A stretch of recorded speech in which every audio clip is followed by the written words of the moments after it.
Hey everybody, this is Bert Burger, Sunova Surfboards, and today I'm going to be discussing with you some of the design and performance features of our SHROOM shortboard. So it's quite an interesting board, this one, and it's something that I hadn't really played with much over the years, but there's a lot going on in this board. So for starters, what we have is a very parallel outline, and we have a very flat rocker, and it carries quite a lot of area into the tail. So traditionally, a board like that, flat and straight, is going to be sort of slippery and stiff and hard to turn, but definitely fast, no doubt about it. But the interesting thing is with this board is that to compensate for the negative effects of having such a flat rocker and a straight outline, what we have is a very deep concave that runs through this board. But it's not quite a clean, even concave, it's more like an inverted V. So what ends up happening is you've virtually got one rail more deeply engaged in the water, even while the board's flat. And so what that does is, as you go to lean into a turn, and that flatter rocker and that straighter outline would normally have this bit of a stiff feeling, the fact that the rail's already engaged means you're sort of halfway into a turn as you start. And so it gives the board a very responsive, loose feeling, even though it does have a straighter outline and a flatter rocker. So it ends up having good speed, like it paddles in and carries really nicely on that flat rocker. And one of the other things we have too is it has a really crispy hard edge, carries that hard edge quite far forward. So the board really wants to sit up on top of the water and really skate along.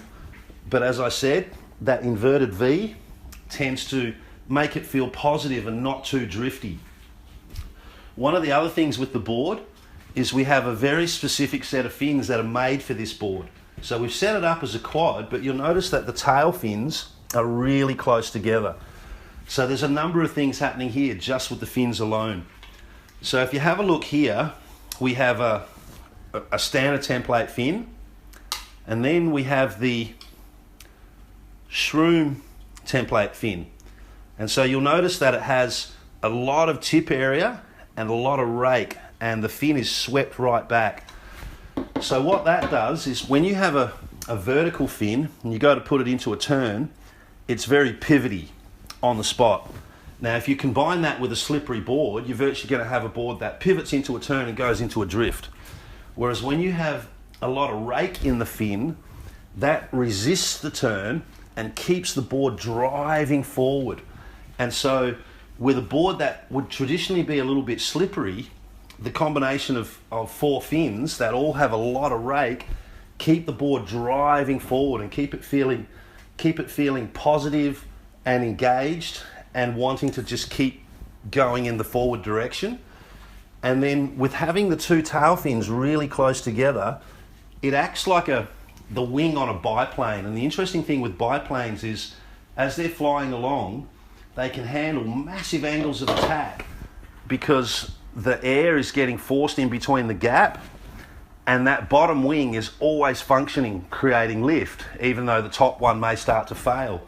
And so by having the two tail fins really close together, you can push the board insanely hard, almost get it sideways, and where a normal thruster would crack and go into a drift, the SHROOM just wants to keep on driving forward. So for a wide-tailed board, you can push the board really, really hard.